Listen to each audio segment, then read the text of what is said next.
Olá, gente, bom dia. Érica, Yeah. Gustavo. Bom, então, aqui é já sei lá quantas vezes a gente se encontrou de forma digital, né? Tô começando a ter uma aversão ao mundo digital, mas esse é o nosso mundo, né? E, bom, queria parabenizar vocês por terem, fazendo parte do nosso grupo aí, os 7 bolsistas, né? Junto no programa Man Capacete, que é um programa inicial, né? Na nova gestão do MAN. E eu acho que ele tem muito cacife aí para gerar novas empreitadas no mundo da pesquisa, né? E vocês são pesquisadores, né? Então acho que é uma bolsa que estávamos precisando aqui no Rio de Janeiro, né? Bom, eu queria que vocês se introduzissem um pouco aqui, o que vocês fazem, de onde vocês vêm. Eu deixo a palavra com vocês meio solta aí e qualquer coisa a gente vai dando umas pitadinhas. Bom dia a todos. Eu sou Érica Lemos Pereira. Eu sou uma mulher cis, preta e gorda, filha, neta, dinda e irmã. Eu sou nascida no bairro de Campo Grande, onde eu moro até hoje. E na minha trajetória, eu estudei História da Arte na Escola de Belas Artes da Universidade Federal do Rio de Janeiro. Dentro da Escola de Belas Artes, para me sustentar, eu passei a estagiar em programas educativos de museus e centros culturais da cidade do Rio. Circulei pelo Museu Bispo do Rosário, Arte Contemporânea, onde conheci o Gustavo, em 2015. De lá fui para o Museu da Chácara do Céu, cheguei até o Centro Cultural do Banco do Brasil e desde 2018 eu trabalho no Galpão Bela Maré, que fica na Nova Holanda, na Maré, Rio de Janeiro. E atualmente eu estou coordenando o programa educativo junto com a equipe do Galpão, e tem sido um tanto desafiador desenvolver atividades educativas nas redes sociais. Além disso, depois que eu me formei e estando tomada pela arte e educação, eu decidi fazer a licenciatura em artes visuais e também sou formada em artes visuais pela CEUCLAR, Centro Universitário Claretiano. Bom dia, eu sou Gustavo, eu me formei em artes visuais, licenciatura pela UERJ. Hoje eu sou mestrando pelo PPGART também da UERJ. Tive muitos empregos, assim, até quando entrei na faculdade, assim, eu entrei em 2014 e 2015 que eu comecei junto com a Érica lá no Bispo do Rosário, que foi a nossa primeira experiência de ambos, assim, em arte e educação, e começamos juntos, né? Fazem 5 anos. E, enfim, um lugar de muito aprendizado, assim, muito bom mesmo, assim, de diferentes públicos, enfim. Antes eu trabalhei e estive sempre envolvido com militância, né? Em partidos políticos, também com grupos de ocupações, enfim. Depois eu fui, Bispo do Rosário, eu fui trabalhar no Museu de Arte do Rio também, uma equipe diversa também, outros contextos, né? E depois, minha última experiência foi lá no programa CCBB Educativo Arte e Educação, que acabou agora, né? Esse ano. Enfim, é um pouquinho da trajetória em arte e educação. E desde lá, Érica e eu, a gente sempre mantém contato, enfim. Nós somos amigos antes de pesquisadores juntos. E é um pouco isso, assim. Antes da faculdade, eu nunca tinha entrado no museu de arte, por exemplo, e eu sou lá do subúrbio, né? E, enfim, poder ser educador e estar com uma visita e às vezes uma galera que nunca foi ao museu é muito interessante porque você gera essa empatia, assim, né? Essa coisa tipo, poxa, o outro também, você se vê um pouco, é um pouco de espelho, enfim. E como educador fala bastante, eu tenho que me controlar. E aí é um pouco disso, assim, só um pouquinho também, porque esse mundo virtual é isso, é só um pedaço que a gente mostra, né? Sobre a nossa relação de parceria, eu acho que é bacana também reforçar que, enquanto amigos, a gente sempre defendeu a atuação dos educadores de museus, de centros culturais, instituições culturais, E também a gente sempre defendeu o quanto que o educador é também pesquisador, né? Para realizar uma visita, uma atividade educativa nesses espaços, a gente precisa de tempo para estudar, a gente precisa de tempo para estar em interlocução com outros educadores, outras instituições e outras práticas. E quando a gente optou por enviar uma proposta de projeto, era justamente visibilizando essa questão, que os educadores pesquisam e que os educadores precisam pesquisar, né? Não só a gente pesquisa, nossos pares pesquisam, a gente precisa continuar disputando esse lugar do educador pesquisador. Partimos para a apresentação da pesquisa agora, Helmut? Tirei o som aqui. Ah, queridos, eu acho que seria legal entender, né, em que viés assim vocês conseguem trabalhar juntos, né? Ou qual é a pesquisa conjunta aí, né? E aí, claro, a proposta para a UMAN é uma parceria, né? Claro. Bem, eu vou apresentar brevemente a pesquisa e em seguida o Gustavo vai apresentar o que a gente tem feito nesse período. No início, no meados da pandemia, quando a gente optou por escrever esse projeto e defender junto ao Man Capacete, nós estávamos vivendo um momento em que, mês a mês, os programas educativos das instituições culturais eram as primeiras equipes a serem demitidas. Então, quando a gente iniciou a pesquisa, a gente defende justamente isso, né? O quanto que a função educativa das instituições culturais, sobretudo dos museus, é importante, é vital para o funcionamento desses espaços, mas que ainda assim a gente tem os programas educativos, seus conjuntos de coordenadores, educadores, toda a equipe, com uma relação de trabalho muito frágil dentro da instituição, sendo os primeiros a serem demitidos. Então, o nome da nossa pesquisa ela é o Programa Educativo do MAN, sua trajetória e sua potência multiplicadora, tendo como objeto a história da educação no Museu de Arte Moderna do Rio de Janeiro e como finalidade investigar a criação e o desenvolvimento do Programa Educativo do MAN enquanto um núcleo multiplicador de arte e educação. Quando estamos falando do programa educativo, obviamente está falando de uma questão institucional, mas o que a gente gostaria de priorizar durante a nossa pesquisa é o protagonismo das diversas educadoras.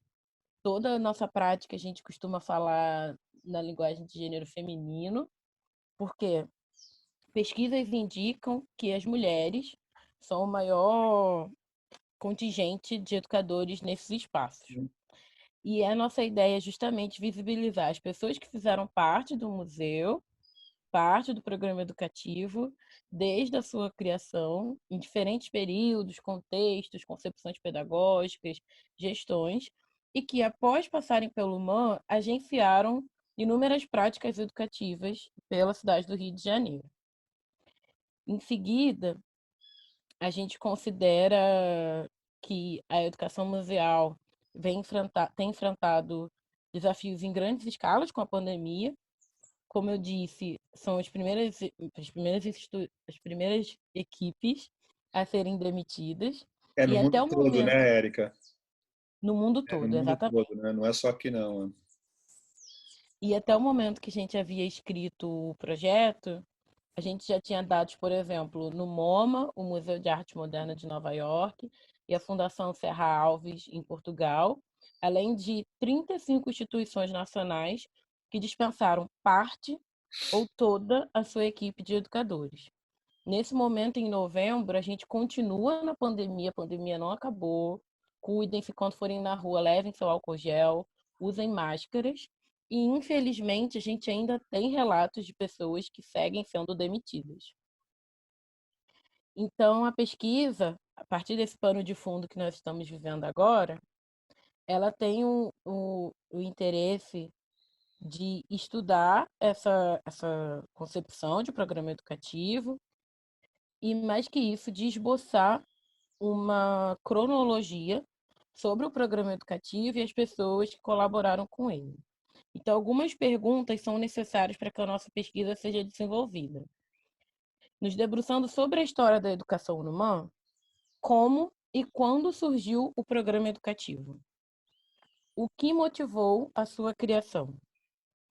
quais pessoas contribuíram e o que as ações do programa educativo diferem das ações dos cursos e eventos do MAN.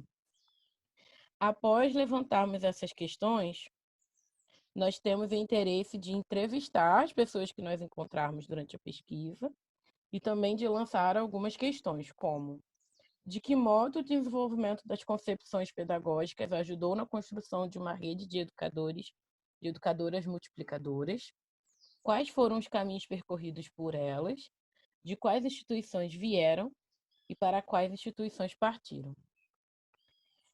Então, nesse momento da escrita do projeto, a gente tinha interesse em investigar a história da educação no MAN, faltando as concepções pedagógicas de cada projeto e as pessoas que colaboraram para a sua execução, em especial educadoras e coordenadoras de educação, criar categorias regulares para a sistematização das concepções pedagógicas, a fim de diferenciar as ações do programa educativo das ações dos cursos e eventos do MAN, esboçar uma cronologia da educação do MAN à medida que a investigação historiográfica fosse desenvolvida, examinar a continuidade de práticas de arte e educação das pessoas após colaborarem com o programa educativo do MAN, e aí novamente retomando a questão da potência multiplicadora da instituição, e dialogar com essas pessoas que a gente encontrasse ao longo da investigação, também a partir de categorias regulares, com a finalidade de perceber as transformações das suas ações multiplicadoras em nosso campo.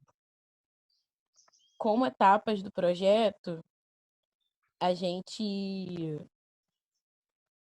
tem o interesse de adentrar no arquivo do MAN, que faz parte do setor de pesquisa, investigar tudo que o MAN guarda, coleciona como a história da educação da instituição, entrar em contato com o atual setor de educação, que é o Educação e Participação no MAN, É a Gleice, né? com a Gleice e com seus educadores, e em seguida esboçar tanto uma narrativa que transmite os sentidos da pesquisa, os resultados alcançados.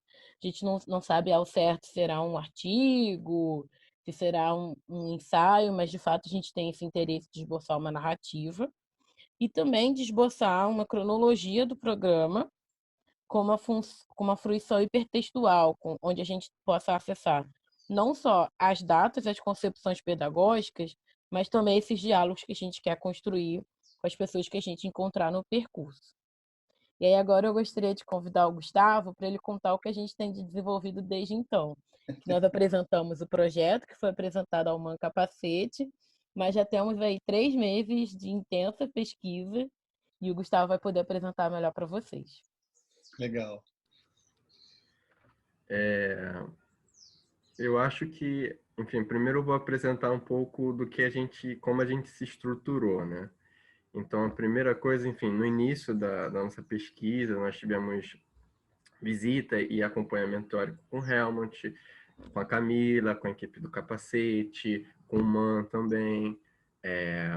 Então, primeira coisa que todos nós pesquisadores fizemos foi justamente conhecer o MAN, assim. Porque, por exemplo, no meu caso, da Érica, é um museu um pouco que a gente não tinha muito contato, para falar a verdade. Assim, eu acho que foi a segunda vez que eu fui ao MAN. Na verdade, eu não sabia nem direito onde ficava ali no aterro, assim. Então, tive que me achar. Então, a primeira coisa é conhecer esse museu, porque realmente conhecer, assim, a arquitetura, a história, porque ficava muito fragmentado, pelo menos na minha cabeça. Enfim, fizemos algumas visitas, conhecemos o Hernani, da Cinemateca, uma pessoa super simpática, que conhece bastante. Fizemos uma visita específica no Bloco Cola, né? Que conhecemos justamente o setor de pesquisa, né? O funcionamento, esse entendimento geral. Então, as primeiras visitas foi justamente para entender onde a gente está, né? Tanto o MAN quanto o Capacete, né? E feito isso, eu e a Érica, nós buscamos justamente a questão de, primeiro a gente vai dar uma olhada no acervo, para entender primeiro o que o próprio MAN tem com esse filtro, programa educativo. Então, o filtro foi educação e programa educativo, né? E aí vale uma ressalva também, né? A definição conceitual sobre o que é educação museal é muito recente, vem da PENEM. E isso também é uma questão que a nossa pesquisa vai enfrentar, né? Porque, por exemplo, o MAN tem 72 anos de história, se eu não me engano.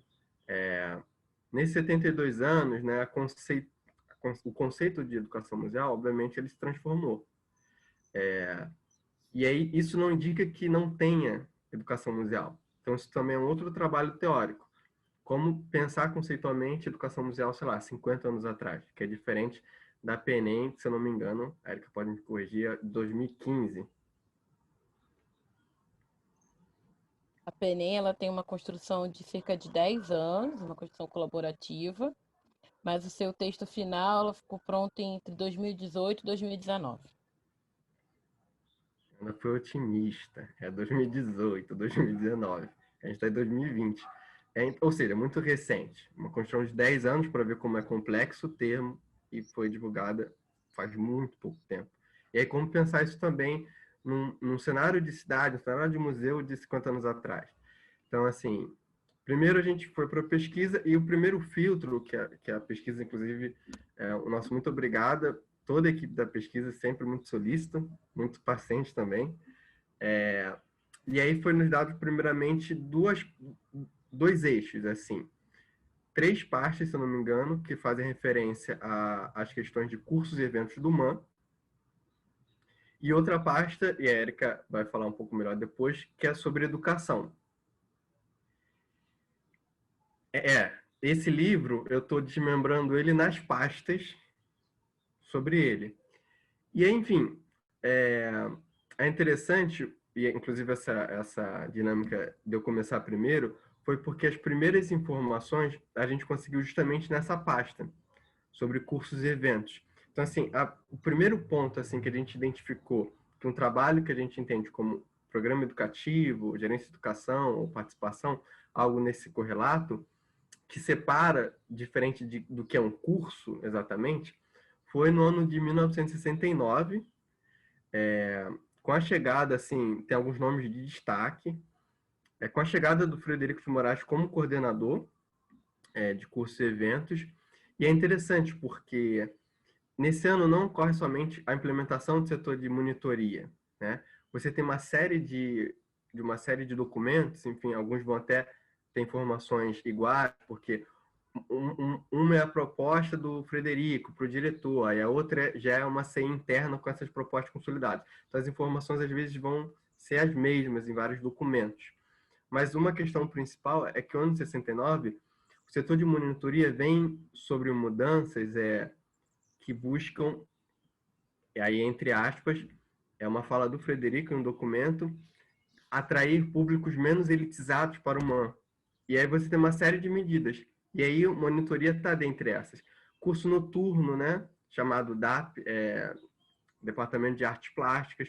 Nesse ano também você tem ingresso de novos professores, a Lígia Pape, você tem um que eu esqueci o nome agora. Mas, enfim, o setor de monitoria, ele surge, inclusive, como uma demanda específica de um convênio entre o MAN e a SEC, que era a Secretaria do Estado da Cultura do Guanabara. Então, você tem uma demanda específica, inclusive, para que o MAN receba, na época, nas bibliotecas estaduais, e você tem o relato dessas bibliotecas em diferentes lugares da cidade, então foram bibliotecas estaduais desde Botafogo até Santa Cruz, até Campo Grande, Irajá. Então, você tem essa demanda. Então, o MAN fala, olha, temos que receber esses grupos, esses públicos menos elitizados, direto com essa parceria, convênio MAN, Secretaria do Estado. O Estado concede uma Kombi, chama-se Kombi do MAN, e aí você tem que preparar, né, esse grupo que se chama monitores, né? Aí mais para frente ele vai crescer. E a primeira coordenadora do setor de monitoria, né, tem um documento que começa no mês de abril de 69, se chama Dona Ofélia de Almeida. Ela foi a primeira coordenadora do setor de monitoria. A monitoria, até o ano, pelo menos que eu estou, até 73, por aí, você tem cerca de 10 monitores. A gente tem um nome listado, isso é muito bacana, assim, porque o nosso projeto não é só institucional, não é só criar uma linha do tempo, é também sobre essas pessoas que participaram, principalmente nesse momento. E aí você tem esse setor de monitoria que começa com isso, né? E você se desmembra para outras coisas, assim. Então, de 69 até 73, mais ou menos, que eu estou vendo, você tem um crescimento do setor de monitoria, você tem documentos que relatam que o setor de monitoria, inclusive do próprio Federico, falando que deve ter mais autonomia, coisas interessantes, assim. Rodrigo, só um adendo. Isso aí é em plena ditadura, né? Incrível isso, né? Conseguir abrir, ainda mais a questão cultural que estava sob ataque, né? O Caetano viajando, caindo fora, né? O Chico. E o museu tentando, o Moraes tentando abrir essas lacunas aí, né? E foi possibilitado justamente pelo governo da Guanabara, né? Hum. Se não fosse esse convênio MANSEC que inaugura, né? E aí você depois tem em outros documentos, né? Documentos até de cunho publicitário, assim, venha para o MAN, já conhecido como Maracaninzinho Cultural, adoro esses adjetivos. Depois da praia, para chamar um público, coisa e tal, e aí lá você comenta, assim, nós temos cursos e eventos, e temos também, você quer visitar a exposição? Temos nossos monitores, e aí ele relata, assim, tipo um roteiro. A visita ia demorar 90 minutos, bastante coisa, né? Meu Deus do céu. Gente, E, e é interessante perceber algumas coisas, assim. Hoje, assim, a gente fala assim, olha, o educativo ele não existe porque existe uma exposição. A exposição faz parte do programa de um educador, de uma área de gerência de educação. E é interessante porque em 69 isso já estava posto ali. Tanto com essa fala de autonomia, você tem uma solicitação para comprar máquina de escrever para o setor de monitoria. A monitoria depois se torna um curso dentro do setor de cursos, se torna um curso de monitoria, inclusive, um curso como um curso de pintura do Ivan Serpa, como um curso de ateliês, você tinha lá a monitoria. Os monitores assumem outras responsabilidades que não só a visita. Então, por exemplo, os monitores eram responsáveis por um curso, que se eu não me engano só aconteceu em 69, que era o CIT, que era o curso interno de treinamento para os funcionários do MAN. Os monitores e os chefes de departamentos dos cursos eram responsáveis por isso. Então, olha só, você já equipara assim, os chefes de departamento dos cursos e eventos, nomes assim importantes de artistas, junto com monitores, fazendo essa formação. Os monitores depois também foram responsáveis pelos CPAs, os cursos populares de artes, que eram os únicos cursos gratuitos aos domingos. Inclusive, o CPA surge no ano de 69, junto com esse bojo de trazer um público menos elitizado, então você tem curso gratuito. E os monitores se tornam responsáveis, junto com os professores do CPA. Assim, olha a importância. E você tem, por exemplo, um outro documento que diz arte no domingo, né? Porque, creio eu, posso estar falando bobagem, que todas as experiências depois vão se reverberar no Domingos da Criação, o famoso Domingos da Criação. E aí você tem assim, uma coisa fantástica, porque tem lá arte no domingo, tem lá um apoio de professores e monitores. Ou seja, olha como o setor de monitoria nunca só fez visita. Inclusive, a visita era super interessante. Eram 90 minutos, você ia, a exposição era dos pontos. Primeiro você começava apresentando o museu, a arquitetura, coisa e tal. Depois ia para a exposição, a visita contemplava visita à sala do conselho, a parte administrativa. A visita contemplava ir ao bloco escola, ou seja, você conhecia toda a estrutura. Você não ia só para a exposição. Isso está no documento publicitário, assim, né? Venha para o MAN, Maracanãzinho Cultural. E é isso, enfim, eu achei fantástico, claro, devia ser exausto, 90 minutos, mas isso é fantástico, porque já pensa, olha, desde o início não foi secundada a exposição. Fora isso, enfim, você tem uma série de outras questões sobre a monitoria, né? Você tinha monitores que eram bolsistas dos cursos e eventos, então essa prática até de monitoria como bolsista também tem essas reverberações. Você tem classificações, né? A gente está entendendo aos poucos, né? Então você tem monitores guias, e aí você tem 6 nomes listados. Inclusive, alguns monitores guias também davam aulas nos cursos e eventos. isso que é interessante. Então, você tem toda uma construção do setor de monitoria, né? O setor de monitoria surge no DAP, o DAP é o Departamento de Artes Plásticas, que surge em 69. O Frederico ele reestrutura a educação do MAN em 69, e aí você tem essa coisa mais interdisciplinar. É o Pedrosa, qual é o nome do Pedrosa? O primeiro Mário. nome do Pedrosa? Mário. Eu tava Mário, mas Pedrosa é mais marcante. O Mário Pedrosa, ele é convidado justamente, e é, por exemplo, no DAP que surge depois do setor de monitoria. Você tem uma informação também que eu não conhecia, que toda a filosofia de curso e eventos do MAN se estrutura para, no futuro, ser uma universidade do MAN. Você tem coisas assim.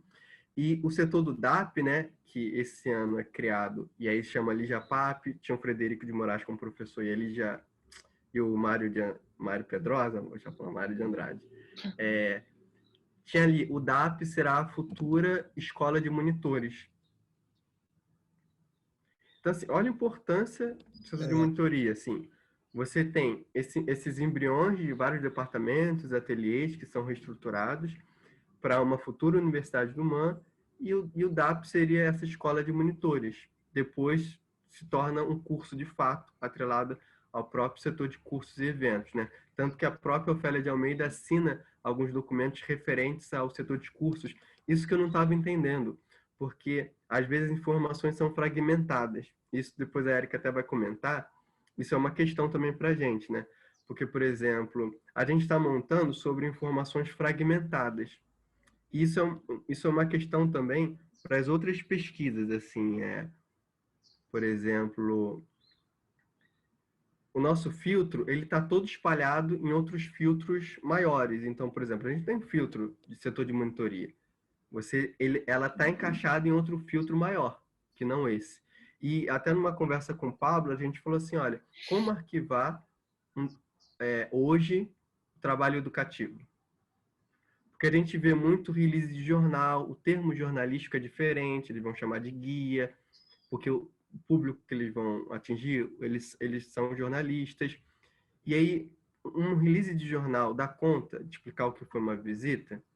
Se desde 69 você tem material sendo produzido por educadores, porque esse material não está como documento a ser arquivado? E porque não há um filtro exato de programa educativo ou educação nesse sentido no MAN? Porque, por exemplo, tem que estar sempre vinculado ou a uma exposição ou a outra coisa maior.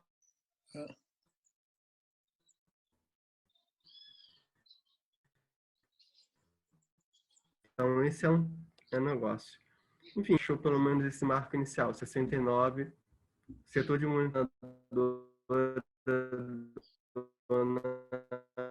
Está dando uma congelada. Tá travando um tiquinho. Célia de Almeida. Passou para meu pai. Gustavo, você deu uma congeladinha ali. Ele cortou. Eu acho que das coisas que o Gustavo estava falando no Eu vou final, passar. é importante destacar, né, o quanto que a monitoria foi importante e o quanto a gente tem dificuldade ao recorrer a esses documentos de diferenciar algumas questões, porque ainda hoje existem monitores, tanto nas instituições culturais como também, por exemplo, nas universidades, o monitor de uma disciplina. Dentro do bloco escola, existiam os monitores de disciplina, que eram responsáveis por abrir a sala, olhar os materiais, pedir para. Tem até um documento que fala que pedir para as pessoas não fumarem dentro da sala, porque as políticas quanto ao fumo mudaram bastante de 69 para hoje.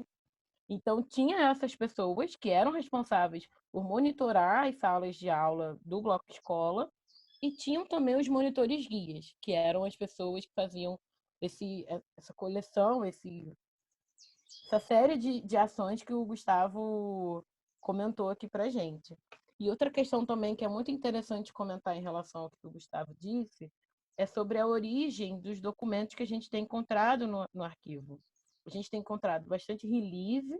Release nada mais é do que documentos de jornais, de revistas de comunicação.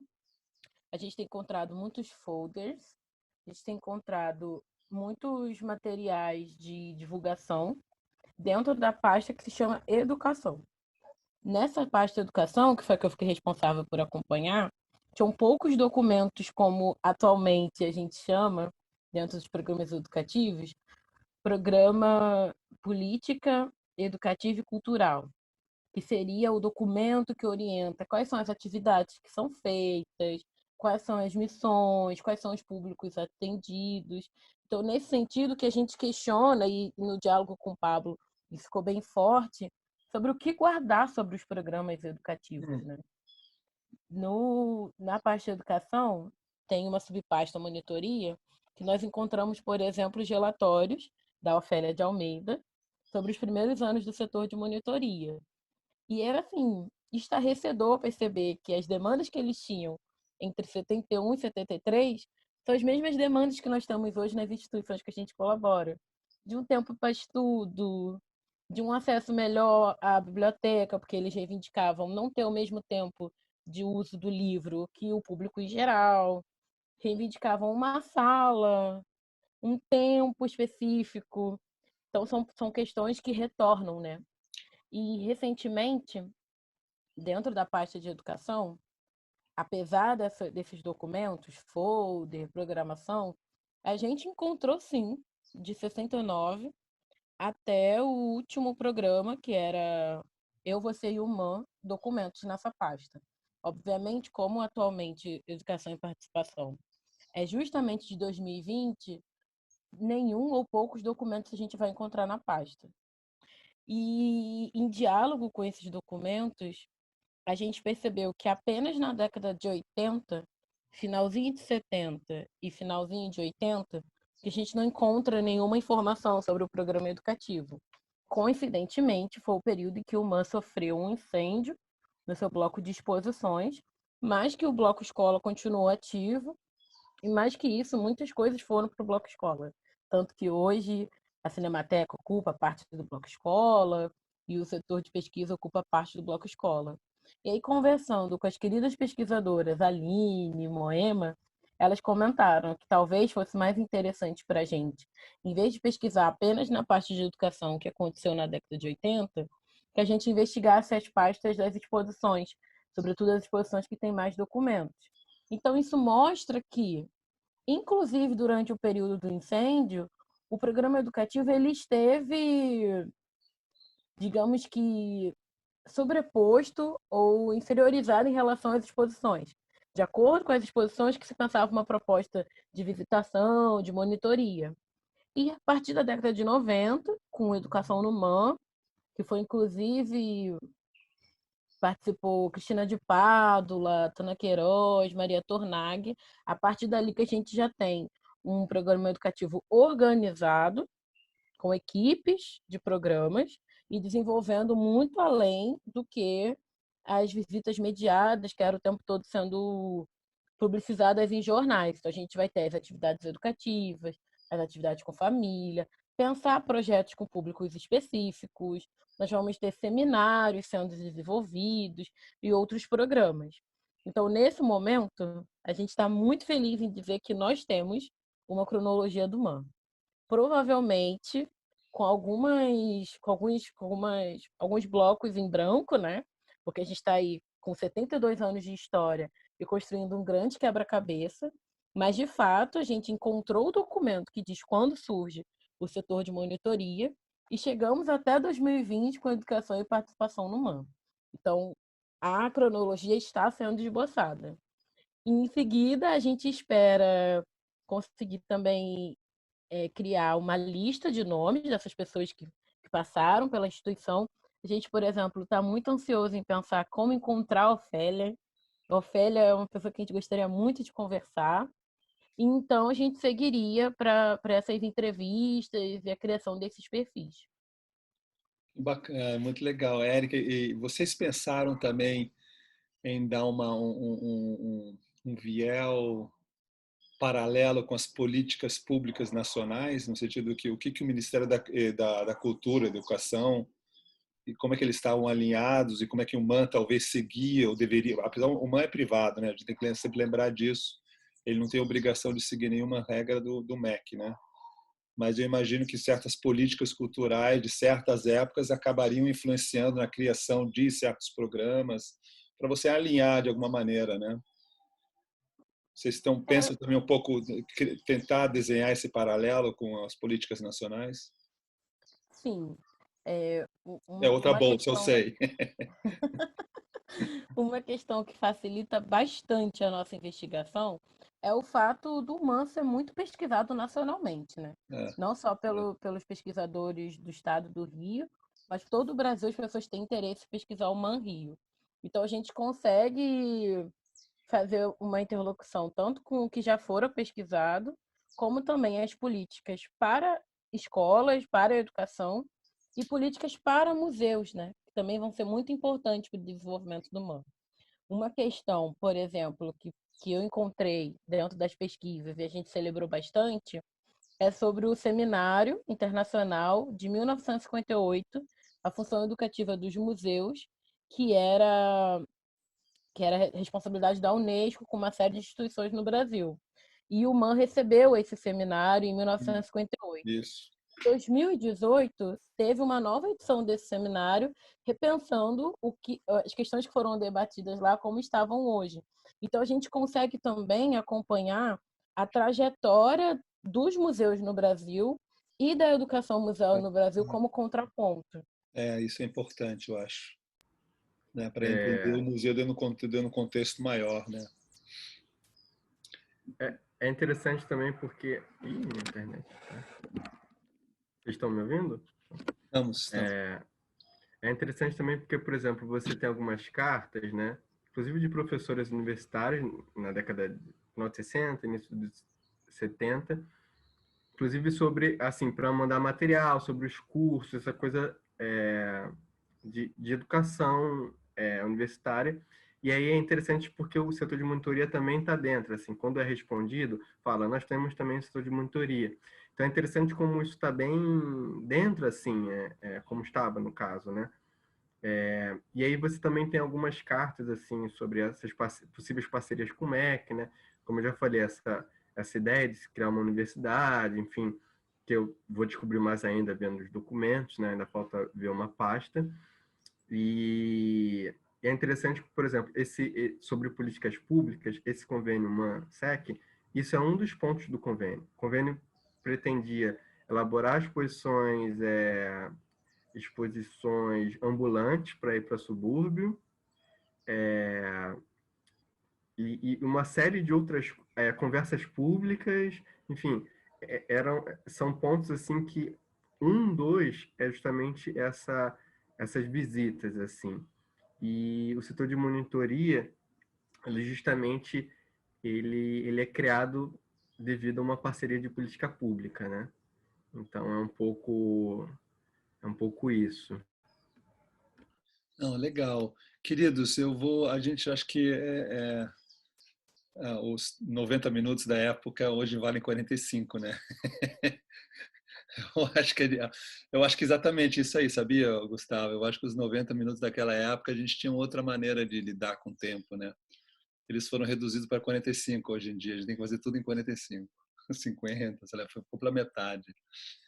Eu queria agradecer vocês dois, foi bacana essa pesquisa, estou super curioso em que isso vai, né? Como é que isso vai desenvolver.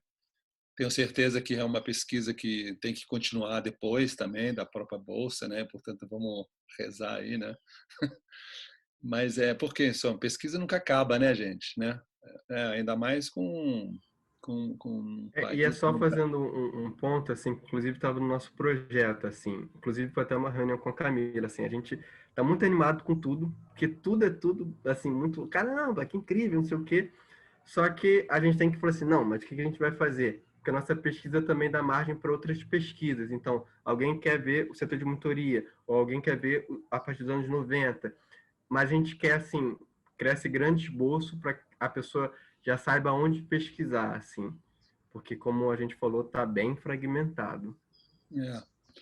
Mas a gente Inclusive, se vai. a pessoa que estiver assistindo esse vídeo daqui a muitos tempos, porque, né, vai ficar na internet, estiver investigando a monitoria ou qualquer parte, e a nossa pesquisa serviu de apoio, por favor, entre em contato com a gente, porque eu também estou muito animada para pesquisar a interlocução do MAN com formação de professores, por exemplo. Mas a gente precisa dar uma segurada. Vamos continuar seguindo ali a pesquisa e, quem sabe, futuramente desenvolver outros núcleos significativos. Muito legal, é. Então, queridos, eu vou dar uma paradinha aqui que já... E eu vou só terminar aqui a gravação e a gente... Tchau, queridos.